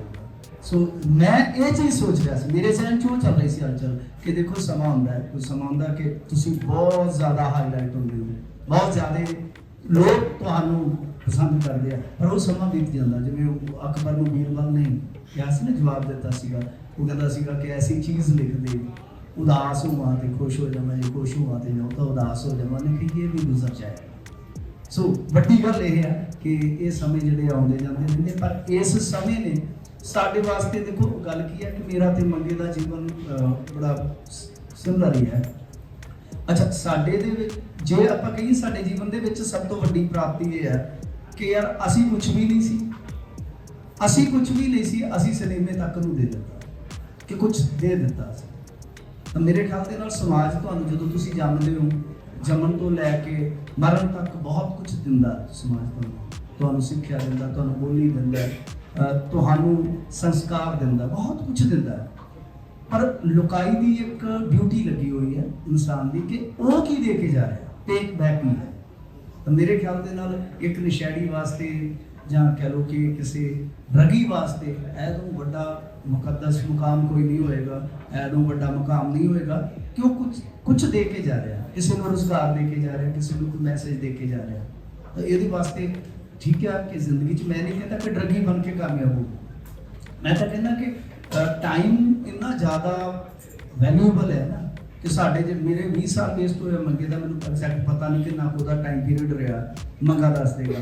ਪਰ ਅੱਜ ਸਮੇਂ ਦੀ ਜਿਹੜੀ ਆ ਮਹੱਤਤਾ ਸਮਝ ਆਉਂਦੀ ਹੈ ਕਿ ਸਮਾਂ ਕਿੰਨਾ ਵੈਲਿਊਬਲ ਹੈ, ਇੱਕ ਘੜੀ ਜਿਹੜੀ ਬੀਤਦੀ ਜਾਂਦੀ ਹੈ। ਸੋ ਮੈਂ ਸਿਰਫ ਇਹੀ ਗੱਲ ਕਹੂੰਗਾ ਕਿ ਮੈਂ ਕਦੇ ਸੀ ਸੋਚਿਆ ਯਕਦਮ ਦੇਵ ਹੋਰਾਂ ਨੇ ਜਦੋਂ ਅਪਰੋਚ ਕੀਤੀ ਸੀ, ਮੈਂ ਤਾਂ ਸੁਣ ਰਿਹਾ ਕਿ ਮੈਂ ਤਾਂ ਫਿਲਮ ਜਿੱਦਣ ਕਿਤਾਬ ਲਿਖੀ ਸੀ ਮੈਂ ਉਦੋਂ ਸੋਚਿਆ ਹੀ ਨਹੀਂ ਸੀਗਾ। ਮੈਂ ਬੈਠੇ ਨੇ ਮੇਰੇ ਮਾਈਂਡ 'ਚ ਆਇਆ ਕਿ ਯਾਰ ਆਪਾਂ ਹੁਣ ਇੱਧਰ ਆ ਰਹੇ ਹਾਂ, ਮੀਡੀਆ 'ਚ ਆ ਰਹੇ ਹਾਂ, ਸੋ ਕੱਲ ਗੱਲਾਂ ਸੁਣਨ ਨੂੰ ਮਿਲਣਗੀਆਂ ਫਲਾਣਾ ਟਮਕਾ। ਆਪਾਂ ਇੱਕ ਕਾਗਜ਼ ਤੇ ਆਪਣਾ ਇੱਕ ਵਾਲੀਆ ਬਿਆਨ ਲਿਖਦੇ ਹਾਂ, ਤਾਂ ਇੱਕ ਵਾਲੀਆ ਬਿਆਨ ਲਿਖਦਿਆਂ ਮੈਂ ਪਹਿਲਾਂ ਆਰਟੀਕਲ ਬਣਾਉਣ ਲੱਗਾ ਸੀ, ਫਿਰ ਮੈਂ ਛੋਟੀ ਜਿਹੀ ਕਿਤਾਬ ਲਿਖ ਦਿੱਤੀ, ਆਈ ਥਿੰਕ 128 ਪੰਨਿਆਂ ਦੀ ਸੀ। ਤਾਂ ਇੱਕ ਵਾਲੀਆ ਹੈ ਕਿ ਯਾਰ ਆਹ ਕਰਦੇ ਰਹੇ ਤਾਂ ਬਸ ਉਹ ਇੱਕ ਜਰਨੀ ਦਿੱਤੀ। ਮੈਂ ਨਹੀਂ ਸੀ ਸੋਚਿਆ ਕਦੇ। ਔਰ ਕਮਾਲ ਦੀ ਗੱਲ ਹੈ ਕਿ ਉਸ ਲਿਖਤ ਤੋਂ ਮੰਗੇ ਨੇ ਕਿਤੇ ਨਾ ਕਿਤੇ ਚੀਜ਼ ਨੂੰ ਦੇਖਿਆ ਕਿ ਹਾਂ ਯਾਰ ਜੇ ਉਹ ਬੰਦਾ ਲਿਖ ਸਕਦਾ ਮੈਂ ਕਿਉਂ ਨਹੀਂ, ਤਾਂ ਮੰਗੇ। ਹੁਣ ਇਸ ਚੀਜ਼ ਦਾ ਤੁਸੀਂ ਇਤਫਾਕ ਦੇਖੋ ਕਿ ਅੱਜ ਉਹਨਾਂ ਕਿਤਾਬਾਂ ਦੇ ਨਾਲ ਤੁਸੀਂ ਜੁੜੇ ਹੋ, ਹੋਰ ਕਿੰਨੀਆਂ ਸਾਡੇ ਵਿੱਚ ਸ਼ਖਸੀਅਤਾਂ ਨੇ ਜਿਹੜੀਆਂ ਜੁੜੀਆਂ ਹੋਈਆਂ। ਸੋ ਲੱਕਲੀ ਸਾਡੇ ਹਿੱਸੇ ਆਇਆ, ਖੁਸ਼ਕਿਸਮਤੀ ਦੀ ਗੱਲ ਹੈ ਤੁਹਾਡੇ ਵਿੱਚ ਪਹੁੰਚਿਆ, ਬਹੁਤ ਵਧੀਆ। ਇਸ ਮਰਹਲੇ ਨੂੰ, ਇਸ ਲਮਹੇ ਨੂੰ ਮੰਗੇ ਨੂੰ ਮੈਂ ਕਿਹਾ ਕਿ ਇੰਜੋਏ ਕਰ, ਤਾਂ ਪਰ ਆਪਣੇ ਆਪ ਜਾਂ ਦੂਸਰਿਆਂ ਨਾਲ ਮੈਂ ਇਹੀ ਗੱਲ ਕਹਿਣਾ ਕਿ ਸਮਾਂ ਜਿਹੜਾ ਚਾਹੇ ਉਹ ਪੀੜਤ ਹੈ, ਡਰਗੀ ਹੈ, ਚਾਹੇ ਕੋਈ ਵੀ ਹੈ, ਚਾਹੇ ਸੁਪਰਸਟਾਰ ਹੈ, ਸਾਰਿਆਂ ਦਾ ਬੀਤਣਾ ਤਗੜੇ ਰਹੋ, ਬਸ ਇੰਜੋਏ ਕਰ ਲੂਗੀ ਜੀ।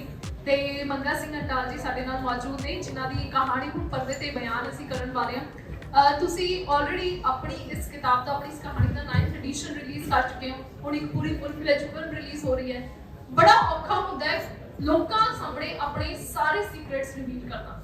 ਸਾਡੀ ਕੋਈ ਇੱਕ ਛੋਟੀ ਜਿਹੀ ਗੱਲ ਕਿਸੇ ਨੂੰ ਪਤਾ ਲੱਗ ਜਾਏ ਤਾਂ ਸਾਨੂੰ ਹੋ ਜਾਂਦਾ ਹਾਏ ਹੁਣ ਇਹਦਾ ਮੂੰਹ ਕਿਵੇਂ ਬੰਦ ਕਰਾਈਏ, ਇਹਨੂੰ ਕਿਵੇਂ ਕੰਟੈਸ ਕਰੀਏ ਕਿ 4 ਲੋਕਾਂ ਨੂੰ ਜਾ ਕੇ ਨਾ ਦੱਸੇ। ਤੇ ਆਪਣੀ ਜ਼ਿੰਦਗੀ ਦਾ ਹਰ ਇੱਕ ਪਹਿਲੂ ਲੋਕਾਂ ਨੂੰ ਦੱਸਣਾ ਬਹੁਤ ਮੁਸ਼ਕਿਲ ਹੋ ਜਾਂਦਾ ਹੈ। ਸੋ ਤੁਸੀਂ ਕਿਸ ਤਰ੍ਹਾਂ ਦੇਖਦੇ ਹੋ ਆਪਣੀ ਇਸ ਜ਼ਿੰਦਗੀ ਨੂੰ ਤੇ ਅੱਜ ਦੇ ਇਸ ਫੈਸਲੇ ਨੂੰ? ਤੇ ਮੈਂ ਪੁੱਛਣਾ ਚਾਹੁੰਦੀ ਇੱਕ ਉਹ ਕਿਹੜਾ ਫਾਈਨ ਮੋਮੈਂਟ ਸੀ ਜੋ ਤੁਸੀਂ ਲਾਈਫ 'ਚ ਡਿਸਾਈਡ ਕੀਤਾ ਕਿ ਬਸ ਹੁਣ ਮੈਂ ਬਦਲਣਾ ਹੈ, ਹੁਣ ਮੈਂ ਖੁਦ ਨੂੰ ਬਦਲਣਾ, ਹੁਣ ਮੈਂ ਆਪਣੀ ਜ਼ਿੰਦਗੀ ਨੂੰ ਬਦਲਣਾ ਹੈ? ਸਤਿ ਸ਼੍ਰੀ ਅਕਾਲ ਸਾਰਿਆਂ ਨੂੰ।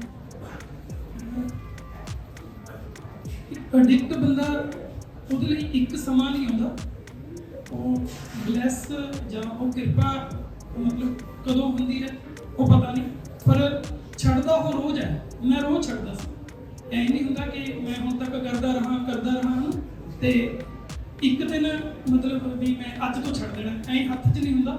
ਜੇ ਮੰਨ ਲਓ ਇੰਨਾ ਹੱਥ 'ਚ ਹੋਵੇ ਤਾਂ ਅਸੀਂ ਮਤਲਬ ਸਾਰੇ ਬੰਦੇ ਛੱਡ ਦਿੰਦੇ ਹਨ। ਇਹ ਕੋਈ ਕਿਰਪਾ ਜਾਂ ਸਬੱਬ ਬਣਿਆ। ਵੈਸੇ ਮੈਂ ਰੋਜ਼ ਛੱਡਦਾ ਸੀ ਕਿ ਅੱਜ ਕਰਨਾ, ਸਵੇਰੇ ਨਹੀਂ ਕਰਨਾ, ਜਾਂ ਫਿਰ 1 ਤਰੀਕ ਤੋਂ ਆਪਾਂ ਨੂੰ ਬੰਦ ਕਰ ਦੇਣਾ, ਜੂਨ ਦੀਆਂ ਛੁੱਟੀਆਂ 'ਚ ਬੰਦ ਕਰ ਦੇਣਾ, ਬੇਟੀ ਦੇ ਦੇ ਬਰਥਡੇ ਤੇ ਬੰਦ ਕਰ ਦੇਣਾ, ਮਤਲਬ ਰੋਜ਼ ਛੱਡਣਾ ਹੈ ਨਾ, ਰੋਜ਼ ਦੀ ਰੋਜ਼ ਕਿ ਕੱਲ ਛੱਡ ਦੇਣਾ ਐਂ ਸੀ। ਤੇ ਉਹ ਜਦੋਂ ਸਬੱਬ ਬਣਿਆ, ਪਤਾ ਨਹੀਂ ਕਿੰਨੇ 100 ਵਾਰ ਛੱਡ ਕੇ ਕਿੰਨੀਆਂ ਕੋਸ਼ਿਸ਼ਾਂ ਕਰਕੇ ਵਾਪਸ ਰਿਲੈਕਸ ਹੁੰਦਾ ਰਿਹਾ ਨਾ। ਉਹ ਇੱਕ ਜਦੋਂ ਸਰਕਮਸਟੈਂਸ ਇਹੋ ਜਿਹੇ ਬਣੇ ਕਿ ਮੈਂ ਘਰਦਿਆਂ ਨੂੰ ਮਨਾ ਲਿਆ, ਕਿਉਂਕਿ ਮੈਂ ਮੈਨੂਪੂਲੇਸ਼ਨ ਕਰਦਾ ਸੀ ਕਿ ਜੇ ਮੈਨੂੰ ਰੀਹੈਬ ਤੁਸੀਂ ਭੇਜ ਦੇਂਗੇ ਤਾਂ ਉਹ ਮਤਲਬ ਜ਼ਮੀਨ ਜਾਇਦਾਦ ਦੇ ਨਾਮ ਲਵਾ ਲੈਂਦੇ ਨੇ, ਉੱਥੇ ਨਸ਼ਾ ਵਗੈਰਾ ਦੇਣ ਲੱਗ ਜਾਂਦੇ ਨੇ ਤਾਂ ਕਿ ਘਰ ਦੇ ਭੇਜਣ ਨਾ ਹਨਾ।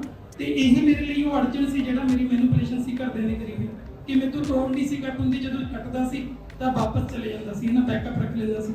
ਪਰ ਉਹ ਜਿਹੜਾ 2016 ਦੀ ਗੱਲ ਹੈ, 18 ਅਪ੍ਰੈਲ ਸੀ ਜਿਸ ਦਿਨ ਮਤਲਬ ਮੈਂ ਰੀਹੈਬ 'ਚ ਘਰਦਿਆਂ ਨੂੰ ਮਨਾ ਲਿਆ ਕਿ ਲਾਸਟ ਮੌਕਾ ਦੇ ਦਿਓ ਕਿ ਮੈਂ ਸੁਧਰਨਾ ਹੈ ਨਾ। ਤੇ ਉਸ ਤੋਂ ਬਾਅਦ ਫਿਰ ਉਹ ਜਿਹੜਾ ਦੋਸਤ ਮਿੱਤਰ ਮਿਲੇ ਹੈ ਨਾ, ਤੇ ਮੇਰਾ ਕਦੇ ਬਲੇਮਿੰਗ ਨਹੀਂ ਹੋਈ ਅੱਜ ਤੱਕ। ਸ਼ੁਕਰੀਆ ਹੀ ਹੈ ਕਿ ਮੈਂ ਮਤਲਬ ਮੈਨੂੰ ਸੋਸਾਇਟੀ ਨੇ ਬਚਾਇਆ। ਤੁਸੀਂ ਫਿਲਮ 'ਚ ਵੀ ਦੇਖੇਂਗੇ ਉਹ ਦਰਵਾਜ਼ਾ ਤੋੜ ਕੇ ਕੱਢਿਆ ਬਹੁਤ ਵਾਰ ਬਾਥਰੂਮ ਆਉਂਦੇ ਨਾ ਪਏ ਨੂੰ, ਤੇ ਮੈਨੂੰ ਲਾਇਆ ਕਿਸੇ ਨੇ ਨਹੀਂ। ਆਈ ਨਹੀਂ ਹੈਗਾ ਸੋਸਾਇਟੀ 'ਚ ਕਿ ਕੋਈ ਤੁਹਾਨੂੰ ਨਸ਼ੇ ਤੇ ਲਾਉਂਦਾ ਹੈ ਨਾ, ਲੱਗਿਆ ਮੈਂ ਆਪ ਹੈ, ਪਰ ਛਡਵਾਇਆ ਮੇਰਾ ਸੋਸਾਇਟੀ ਨੇ। ਮੈਂ ਆਪ ਨਹੀਂ ਛੱਡ ਸਕਿਆ, ਮਤਲਬ ਆਪ ਛੱਡਣ ਜੋਗਾ ਹੁੰਦਾ ਮੈਂ ਬਹੁਤ ਵਾਰ ਛੱਡ ਦਿੰਦਾ ਹਾਂ। ਕੋਈ ਇਹ ਐਂ ਨਹੀਂ ਹੈਗਾ ਕਿ ਮੈਂ ਕੋਈ ਪ੍ਰਾਪਤੀ ਕਰੀ। ਮੇਰੀ ਵਾਈਫ, ਮੇਰੀ ਮਾਂ, ਮੇਰੇ ਮਿੱਤਰ, ਦੋਸਤ ਹਨ ਜਾਓ, ਜਿਹੜੇ ਭਰਾ ਜਿਹੜੇ ਪਹਿਲਾਂ ਨਸ਼ਾ ਕਰਦੇ ਸੀ ਛੱਡ ਚੁੱਕੇ ਨੇ, ਉਹਨਾਂ ਨੇ ਬੜਾ ਸਾਥ ਦਿੱਤਾ। ਇਸ ਕਰਕੇ ਉਹ ਚੋਂ ਮਤਲਬ ਬਾਹਰ ਆਇਆ। ਉਹ ਜਾਣੀ ਇੱਕ ਕੋਈ ਦਿਨ ਨਹੀਂ ਕਿ ਅੱਜ ਮੇਰੇ 'ਚ ਮੈਂ ਐਂ ਕੰਮ ਕਰਾਂਗਾ। ਬਟ ਇੱਕ ਜਿਹੜੀ ਇਨਸਪੀਰੇਸ਼ਨ ਹੈ ਤੁਸੀਂ ਸਭ ਦੇ ਲਈ ਜ਼ਰੂਰ ਪੇਸ਼ ਕਰੋਗੇ ਕਿ ਇਸ ਫਿਲਮ ਨੂੰ ਦੇਖਣ ਤੋਂ ਬਾਅਦ ਜਿਨ੍ਹਾਂ ਨੇ ਸ਼ੁਰੂਆਤ ਨਹੀਂ ਵੀ ਕੀਤੀ ਆਪਣੇ ਉਸ ਦਿਨ ਦੀ ਕਿ ਅੱਜ ਤੋਂ ਛੱਡ ਦੂੰਗਾ, ਉਹ ਫੋਰ ਸ਼ੋਰ ਇਹ ਗੱਲ ਕਹਿਣਗੇ ਕਿ ਹੁਣ ਮੈਂ ਅੱਜ ਤੋਂ ਛੱਡ ਦੂੰਗਾ। ਉਮੀਦ ਕਰ ਰਹੇ ਹਾਂ। ਤੇ ਰਾਜੇਸ਼ ਕੁਮਾਰ ਜੀ ਸਾਡੇ ਨਾਲ ਮੌਜੂਦ ਨੇ ਇਸ ਫਿਲਮ ਨੂੰ ਜਿਨ੍ਹਾਂ ਨੇ ਪ੍ਰੋਡਿਊਸ ਕੀਤਾ ਹੈ। ਵੈਲ, ਫਿਲਮ ਦੇ ਕਰਤਾ ਤੁਸੀਂ ਪਹਿਲਾ ਸਟੈਪ ਚੱਕਿਆ ਤਾਂ ਹੀ ਅੱਜ ਅਸੀਂ ਸਾਰੇ ਇੱਥੇ ਮੌਜੂਦ ਹਾਂ, ਇਸ ਫਿਲਮ ਬਾਰੇ ਗੱਲ ਕਰ ਰਹੇ, ਸਬਜੈਕਟ ਬਾਰੇ ਗੱਲ ਕਰ ਰਹੇ ਹਾਂ। ਸੋ ਤੁਸੀਂ ਆਪਣੀ ਸਬਜੈਕਟ ਨੂੰ ਕਿਸ ਤਰ੍ਹਾਂ ਦੇਖ ਰਹੇ ਹੋ, ਜਿੱਥੇ ਇੱਕ ਐਸਾ ਮੁੱਦਾ ਹੈ ਪੰਜਾਬ ਦਾ ਜਿਹਦੇ ਬਾਰੇ ਹਰ ਪੋਲੀਟੀਸ਼ੀਅਨ ਗੱਲ ਕਰਦਾ ਹੈ, ਹਰ ਘਰ ਦੇ ਵਿੱਚ ਗੱਲ ਹੁੰਦੀ ਹੈ, ਲੇਕਿਨ ਜਦੋਂ ਗੱਲ ਆ ਜਾਂਦੀ ਨਾ ਸਿਨੇਮਾ ਦੀ, ਤਾਂ ਹਰ ਪ੍ਰੋਡਿਊਸਰ ਨੂੰ ਪਹਿਲਾਂ ਹੁੰਦਾ ਕਿ ਮੈਂ ਕੋਈ ਕਮਰਸ਼ੀਅਲ ਸਬਜੈਕਟ ਲੈ ਕੇ ਆਵਾਂ। ਸੋ ਜਦੋਂ ਤੁਸੀਂ ਸਭ ਫਿਲਮ ਤੇ ਅਸੀਂ ਨਸ਼ਿਆਂ ਦੇ ਮੁੱਦਿਆਂ ਤੇ ਗੱਲ ਕਰਦੇ ਹਾਂ, ਜਦੋਂ ਤੁਸੀਂ ਆਪਣੀ ਇਸ ਫਿਲਮ ਦੀ ਡਿਸਕਸ਼ਨ, ਇਸ ਫਿਲਮ ਦੀ ਕਹਾਣੀ ਸਟਾਰਟ ਕੀਤੀ, ਇਸ ਫਿਲਮ ਨੂੰ ਬਣਾਉਣ ਦਾ ਸੋਚਿਆ, ਤਾਂ ਤੁਹਾਡੇ ਮਾਈਂਡ ਵਿੱਚ ਕੀ ਥਾਟ ਸੀ? ਫਿਲਮ ਦਾ ਮੈਂ ਸਾਰਿਆਂ ਨੂੰ ਜੀ ਆਇਆ ਕਹਿੰਦਾ, ਇੰਟਰਟੇਨਮੈਂਟ ਇੱਕ ਇਹੋ ਜਿਹਾ ਤਰੀਕਾ ਹੈਗਾ ਜਿਹਦੇ ਨਾਲ ਆਪਾਂ ਲੋਕਾਂ ਨੂੰ ਇੱਕ ਬਹੁਤ ਵਧੀਆ ਮੈਸੇਜ ਦੇ ਸਕਦੇ ਹਾਂ। ਕਿਉਂਕਿ ਲੋਕ ਸਿਨੇਮਾ ਜਾਂਦੇ ਆ, ਜੋ ਸਿਨੇਮਾ ਜਾਂਦੇ ਆ ਉਹਨੂੰ ਦੇਖਦੇ ਆ। ਜਦੋਂ ਆਪਾਂ ਹੱਸ ਕੇ ਬਾਹਰ ਆ ਜਾਣਾ, ਖੇਡ ਕੇ ਬਾਹਰ ਆ ਜਾਣਾ, ਫਿਰ ਤਾਂ ਕੋਈ ਗੱਲ ਵੱਖਰੀ ਆ। ਜੇ ਉਹਦਾ ਕੋਈ ਮੈਸੇਜ ਵੀ ਆਪਾਂ ਲੈ ਕੇ ਆਉਂਦੇ ਆ ਤਾਂ ਉਹ ਲੋਕਾਂ ਦੇ ਦਿਮਾਗ 'ਚ ਰਹਿੰਦਾ। ਤੁਸੀਂ ਹੁਣ ਦੇਖੋ ਕਈ ਕਮੇਡੀ ਮੂਵੀਜ਼ ਬਣ ਰਹੀਆਂ ਹਨ, ਉਹ 2-4-5 ਸਾਲਾਂ ਬਾਅਦ ਸਾਰੇ ਭੁੱਲ ਜਾਣਗੇ, ਆਉਣ ਵਾਲੇ 10 ਸਾਲਾਂ ਤੱਕ ਸਾਰੇ ਭੁੱਲ ਜਾਣਗੇ। ਪਰ ਜਦੋਂ ਕੋਈ ਇੱਕ ਮੈਸੇਜ ਵਾਲੀ ਫਿਲਮ ਹੁੰਦੀ ਆ, ਉਹਨੂੰ ਸਾਰੇ ਲੋਕ ਯਾਦ ਰੱਖਦੇ ਆ। ਤੁਸੀਂ ਹੁਣ ਅੱਜ ਆਪਾਂ ਡਾਕੂ ਦੇ ਮੁੰਡੇ ਦੀ ਪਹਿਲੇ ਦੀ ਗੱਲ ਕਰਦੇ ਆ, ਤੁਸੀਂ ਅੱਜ ਤੋਂ 10 ਸਾਲ ਬਾਅਦ ਵੀ ਜਦੋਂ ਮੀਡੀਆ ਕੋਈ ਗੱਲ ਕਰੂਗਾ, ਉਦੋਂ ਡਾਕੂ ਦੇ ਮੁੰਡੇ ਦੀ ਪਹਿਲੀ ਦੀ ਵੀ ਗੱਲ ਕਰੂਗਾ, 2 ਦੀ ਵੀ ਕਰੂਗਾ, ਕਿਉਂਕਿ ਫਿਲਮ ਨੇ ਇੱਕ ਮੈਸੇਜ ਦਿੱਤਾ। ਇੰਟਰਟੇਨਮੈਂਟ ਦੇ ਨਾਲ ਨਾਲ ਇੱਕ ਮੈਸੇਜ ਦੇਣਾ ਵੀ ਜ਼ਰੂਰੀ ਹੈ। ਇੰਟਰਟੇਨਮੈਂਟ ਤਾਂ ਜ਼ਰੂਰੀ ਹੈ, ਪਰ ਉਹਨੇ ਇੱਕ ਮੈਸੇਜ ਦੇਣਾ ਵੀ ਜ਼ਰੂਰੀ ਹੈ। ਉਹ ਦੇਖੋ ਮੈਸੇਜ ਕਿਵੇਂ ਦਿੱਤਾ ਜਾ ਸਕਦਾ ਹੈ? ਮੈਸੇਜ ਤਾਂ ਇਹ ਦਿੱਤਾ ਜਾ ਸਕਦਾ ਵੀ ਕਿਸੇ ਦੀ ਲਾਈਫ ਦੇ ਵਿੱਚ ਜੇ ਕੋਈ ਹੋਇਆ ਬੈਡ, ਉਹਨੂੰ ਵੀ ਦਿਖਾਓ, ਜੇ ਉਹ ਚੰਗਾ ਹੋਇਆ ਉਹ ਵੀ ਦਿਖਾਓ, ਹਨਾ। ਹੁਣ ਦੇਖੋ ਜਿਵੇਂ ਇੱਕ ਆਪਣਾ ਸੀਐਮ ਸਾਹਿਬ ਭਗਵਾਨ ਜੀ ਨੇ ਕਿਹਾ ਕਿ ਅਸੀਂ ਜਿੰਨੇ ਵੀ ਬੰਦੇ ਨਸ਼ਾ ਛੱਡ ਕੇ ਵਾਪਸ ਆਉਣਗੇ, ਅਸੀਂ ਉਹਨਾਂ ਦੀ ਹੈਲਪ ਕਰਾਂਗੇ। ਔਰ ਇਹ ਅਸੀਂ ਵੀ ਉਸੇ ਪੁਆਇੰਟ ਤੇ ਚੱਲ ਰਹੇ ਹਾਂ। ਅਸੀਂ ਵੀ ਸਰਕਾਰ ਦੇ ਨਾਲ ਮੋਢੇ ਨਾਲ ਮੋਢਾ ਜੋੜ ਕੇ ਚੱਲ ਰਹੇ ਹਾਂ ਕਿ ਬਈ ਦੇਖੋ ਅਸੀਂ ਵੀ ਕੁਝ ਕਰਨ ਨੂੰ ਤਿਆਰ ਹਾਂ।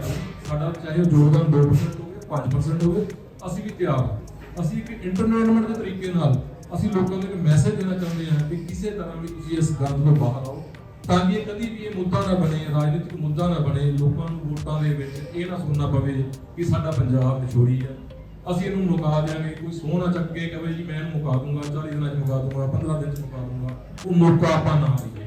ਉਹ ਮੌਕਾ ਬਿਲਕੁਲ ਨਹੀਂ ਦੇਣਾ ਚਾਹੀਦਾ। ਉਹ ਕਿਸੇ ਸਰਕਾਰ ਨੇ ਨਹੀਂ ਆਪਾਂ ਨੂੰ ਆ ਕੇ ਸਮਝਾਉਣਾ, ਕਿਸੇ ਨੇ ਆਪਣੀ ਹੈਲਪ ਨਹੀਂ ਕਰਨੀ। ਉਹ ਹੈਲਪ ਆਪਾਂ ਆਪਣੀ ਆਪ ਕਰਨੀ ਹੈ। ਜਿਵੇਂ ਮਿੰਟੂ ਬਾਈ ਨੇ ਕੀਤੀ ਆਪਣੀ ਹੈਲਪ, ਮੰਗੇ ਬਾਈ ਨੇ ਕੀਤੀ ਹੈ, ਹੋਰ ਸਾਡੇ ਕਈ ਵੀਰ ਜਿਹੜੇ ਅੱਜ ਪੜਦੇ ਤੇ ਨਹੀਂ ਹੈਗੇ ਜਾਂ ਆਪਾਂ ਨੂੰ ਉਹਨਾਂ ਬਾਰੇ ਨਹੀਂ ਪਤਾ, ਪਰ ਉਹਨਾਂ ਨੇ ਹੈਲਪ ਆਪਣੀ ਆਪ ਕੀਤੀ ਹੈ। ਇਸ ਕਰਕੇ ਮੇਰੀ ਸਾਰਿਆਂ ਨੂੰ ਇਹੀ ਰਿਕੁਐਸਟ ਹੈ, ਇੰਟਰਨੈਟ ਨੂੰ ਇੱਕ ਮੈਸੇਜ ਦੇ ਸਕਦਾ ਤੁਹਾਨੂੰ, ਉਸ ਮੈਸੇਜ ਨੂੰ ਤੁਸੀਂ ਕਿਵੇਂ ਆਪਣੇ ਆਪ ਤੇ ਲਾਗੂ ਕਰਨਾ ਉਹ ਤੁਸੀਂ ਦੇਖੋ। ਤੁਸੀਂ ਕਿਸੇ ਤੋਂ ਕਿਉਂ ਘੁਮਾ ਰਹੇ ਹੋ ਕਿਸੇ ਚੀਜ਼ ਨੂੰ ਛੋੜੀ ਹੈ, ਕਿਉਂ ਕੋਈ ਸਰਕਾਰ ਤੁਹਾਡੀ ਹੈਲਪ ਕਰੇ, ਤੁਸੀਂ ਛੱਡੋ। ਮੈਂ ਤੁਹਾਨੂੰ ਇਹ ਪ੍ਰੋਮਿਸ ਕਰਦਾ 72 ਘੰਟੇ ਦੇ ਅੰਦਰ ਬੰਦਾ ਜੇ ਧਾਰ ਲਵੇ, 72 ਘੰਟੇ ਦੇ ਅੰਦਰ ਬੰਦਾ ਨਸ਼ਾ ਛੱਡ ਸਕਦਾ। ਕੋਈ ਵੱਡਾ ਇਸ਼ੂ ਨਹੀਂ ਹੈ ਨਸ਼ਾ ਛੱਡਣ ਦਾ। ਪਰ ਇਹ ਤੁਹਾਨੂੰ ਆਪ ਨੂੰ ਕਰਨੀ ਪੈਣੀ ਮਿਹਨਤ, ਕਿਸੇ ਨੇ ਤੁਹਾਡੀ ਮਦਦ ਨਹੀਂ ਕਰਨੀ, ਕਿਸੇ ਨੇ ਵੀ ਨਹੀਂ ਕਰਨੀ। ਤੁਹਾਡੀ ਮਦਦ ਸਰਕਾਰ ਉਸ ਤੋਂ ਬਾਅਦ ਕਰ ਸਕਦੀ ਹੈ। ਹਾਂ ਵੀ ਦੇਖੋ ਤੁਸੀਂ ਨਸ਼ਾ ਛੱਡਿਆ, ਅਸੀਂ ਤੁਹਾਡੀ ਆਹ ਹੈਲਪ ਕਰਦੇ ਹਾਂ, ਜਿਵੇਂ ਭਗਵੰਤ ਮਾਨ ਜੀ ਕਹਿ ਰਹੇ ਅਸੀਂ ਤੁਹਾਨੂੰ ਜੌਬ ਦਿੰਦੇ ਹਾਂ, ਅਸੀਂ ਤੁਹਾਨੂੰ ਕੋਈ ਰੋਜ਼ਗਾਰ ਦਿੰਦੇ ਹਾਂ, ਉਹ ਹੈਲਪ ਹੋ ਸਕਦੀ ਹੈ। ਪਰ ਨਸ਼ਾ ਛੱਡਣ ਲੱਗਿਆ ਤੁਹਾਨੂੰ ਆਪ ਨੂੰ ਮਿਹਨਤ ਕਰਨੀ ਪੈਣੀ। जी okay so my last question to the lead actor of the film Dev Kharoud ji.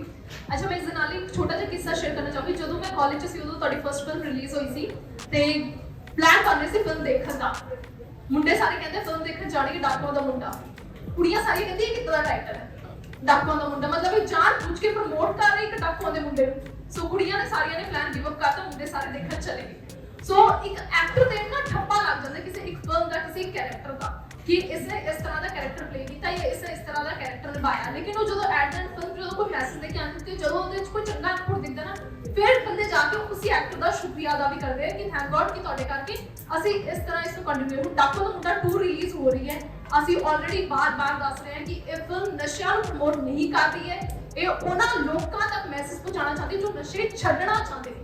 So I guess कि ये गल अगर खुद फिल्म के लीड एक्टर पर अपनी ऑडियंस तक मैसेज पहुंचा देंगे तो ज़्यादा बेटर उन्होंने ये अच्छा लगेगा और ज़्यादा बेटर एक फिल्म का जो मैसेज आप दस पावांगे।